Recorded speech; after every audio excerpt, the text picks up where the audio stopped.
भिवंडी शहरातील चव्हाण कॉलनी परिसरात दुचाकीचं नुकसान केल्याचा जाब विचारल्याच्या कारणावरून 2 गटांमध्ये हाणामारी झाली। या घटनेत 5 जण जखमी झाले असून वडील आणि मुलगा गंभीर जखमी झाल्याची माहिती आहे। दुचाकीचं नुकसान का केलं याबाबत विचारणा केल्यानंतर वाद वाढून हल्ला झाल्याचं समोर आलंय। जखमींवर खासगी रुग्णालयात उपचार सुरू आहेत।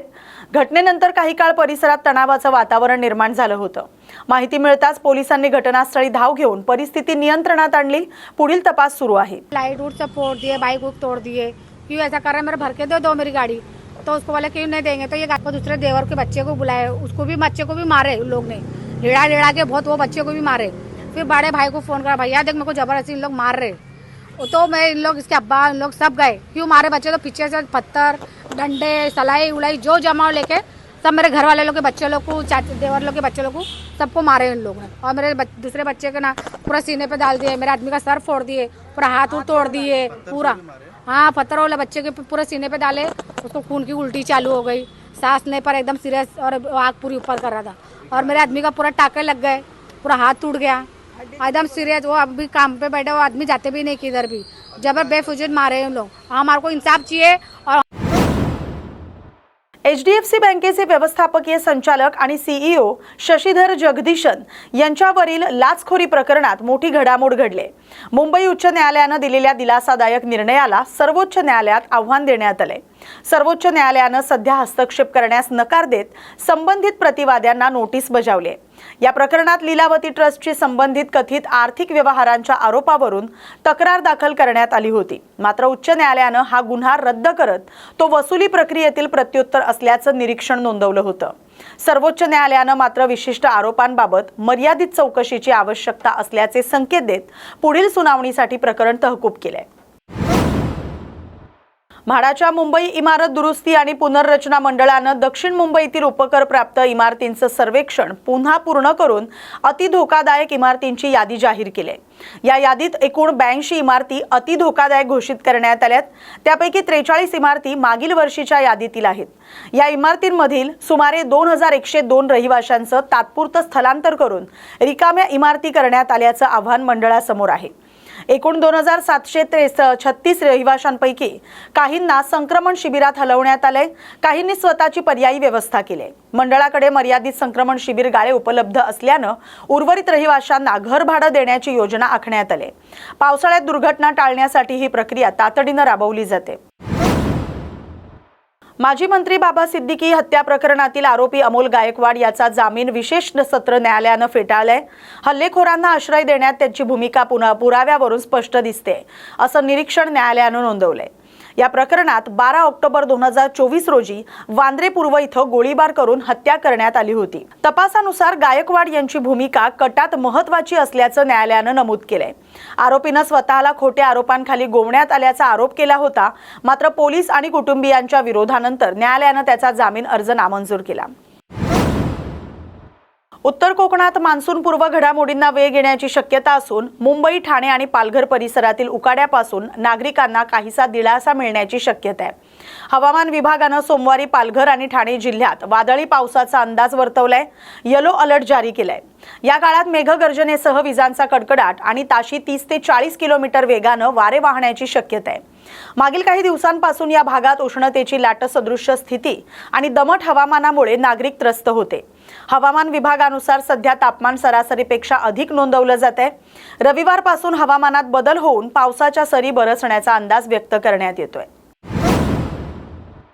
ठाण्यातील 1991च्या रस्ते अपघात प्रकरणात मृताच्या 60 वर्षीय अपंग बहिणीला मोटर वाहन कायद्याअंतर्गत कायदेशीर वारस म्हणून भरपाई देण्याचा महत्त्वपूर्ण निर्णय उच्च न्यायालयाने दिलाय। न्यायमूर्ती अभय अहुजा यांनी दिलेल्या निकालात मोटर वाहन कायदा हा कल्याणकारी कायदा असून त्यातील कायदेशीर वारसाची व्याख्या केवळ जोडीदार, पालक किंवा मुलांपुरती मर्यादित न ठेवता येणार नाही, असं न्यायालयाने स्पष्ट केलंय। न्यायालयाने नुकसान भरपाईची रक्कम ही 1,91,000 वरून वाढवून 8,80,000 रुपये इतकी केली आहे। या निर्णयामुळे अपघातग्रस्तांच्या कुटुंबियांना व्यापक दिलासा मिळण्याची शक्यता व्यक्त केली जाते। दादर पश्चिम येथील पोर्तुगीज चर्च परिसरात महानगर गॅसची पाईपलाईन फुटून गॅस गळतीची घटना घडली। सायंकाळी 6 वाजताच्या सुमारास ही घटना घडली होती। मागील काही काळापासून गॅस गळती सुरूच होती। घटनेची माहिती मिळताच पोलीस आणि अग्निशमन दलाच्या जवानांनी तातडीने घटनास्थळी धाव घेत गॅस गळतीवर नियंत्रण मिळवण्यासाठी प्रयत्न केले। सुरक्षिततेच्या दृष्टीने शिवाजी पार्क ते पोर्तुगीज चर्च हा मार्ग वाहतुकीसाठी बंद करण्यात आला होता। सध्या परिस्थिती आता नियंत्रणात आहे। युद्ध पातळीवर काम सुरू होतं। परिसरातील नागरिकांची सुरक्षितता सुनिश्चित करण्यात आली होती। भिवंडीच्या टिमघर परिसरातील भंगार साठवलेल्या गोदामाला अचानक आग लागल्याची घटना घडली। गोदामात बॅटऱ्या आणि ज्वलनशील पदार्थांचा साठा असल्याने आग काही वेळातच वाढल्याचं समोर आले। घटनेची माहिती मिळताच अग्निशमन दलाच्या 2 गाड्या घटनास्थळी दाखल होऊन आग आटोक्यात आणण्यासाठी प्रयत्न सुरू झाले। परिसरात धुराचे लोट पसरल्याने नागरिकांमध्ये काही काळ भीतीचं वातावरण निर्माण झालं होतं। सध्या आगीवर नियंत्रण मिळवण्याचे काम सुरू आहे। कोणतीही जीवितहानी झाल्याची माहिती नाही। सर काय सांगतात त्या ठिकाणी आग लागली काय परिस्थिती आहे?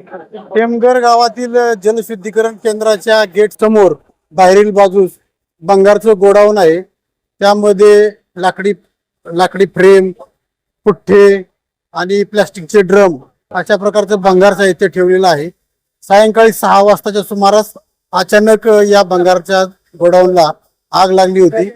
आम्ही तात्काळ फायर ब्रिगेड पाचारण केलेलं आहे आणि फायर ब्रिगेडच्या मदतीने या ठिकाणी आग विझवण्याचं काम सुरू आहे। काय जीवितहानी झाली? यामध्ये कुठल्याही प्रकारची जीवितहानी झालेली नाही आणि आता आगीवर पूर्ण नियंत्रण आलेलं आहे। तर ज्या पद्धतीने आपण पाहिलं तर नदीचं जलशुद्धीकरण केलेलं आहे आणि त्याच्या लगत असलेल्या जागेमध्ये भंगार साठवणूक केलेली आहे। कुठेतरी हा धोका होता आणि त्या धोक्याचं आता तुम्ही नक्की काय करता? नक्कीच या ठिकाणी अशा प्रकारच्या गोडाऊनला परवानगी देता येणार नाही आणि आम्ही आता या जागेचे मालक आणि जो कोणी गोडाऊनवाला आहे त्याला सांगून या ठिकाणचं गोडाऊन बंद करूया।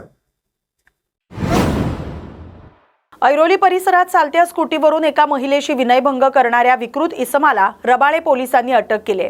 कृष्णा कनोजिया असं अटक करण्यात आलेल्या आरोपीचं नाव आहे। या घटनेमुळे परिसरात संताप व्यक्त केला जातोय। नवी मुंबईतील ऐरोली सेक्टर 6 परिसरात सायंकाळच्या सुमारास ही घटना घडली। संबंधित महिला आपल्या मैत्रिणीकडे जात असताना आरोपी कृष्णा कनोजिया हा पांढऱ्या रंगाच्या स्कूटीवरून तिचा पाठलाग करत होता आणि त्यानंतर आरोपीने चालत्या स्कूटीवरून महिलेजवळ येत तिच्या पाठीमागील भागाला हात लावून विनयभंग केला आणि घटनास्थळावरून पसार झाला। या प्रकरणामुळे महिला घाबरून गेली असून तिने तात्काळ रबाळे पोलीस ठाण्यात तक्रार दाखल केली। महिलेच्या तक्रारीवरून भारतीय न्याय संहिता कलम 74 आणि 78 अंतर्गत गुन्हा दाखल करण्यात आला। त्यानंतर पोलिसांनी गुप्त माहितीदारांच्या मदतीने तपास करत आरोपी कृष्णा कनोजिया याला ताब्यात घेत अटक केली। या घटनेमुळे महिलांच्या सुरक्षेचा प्रश्न पुन्हा एकदा ऐरणीवर आलाय। पुढील तपास सुरू आहे।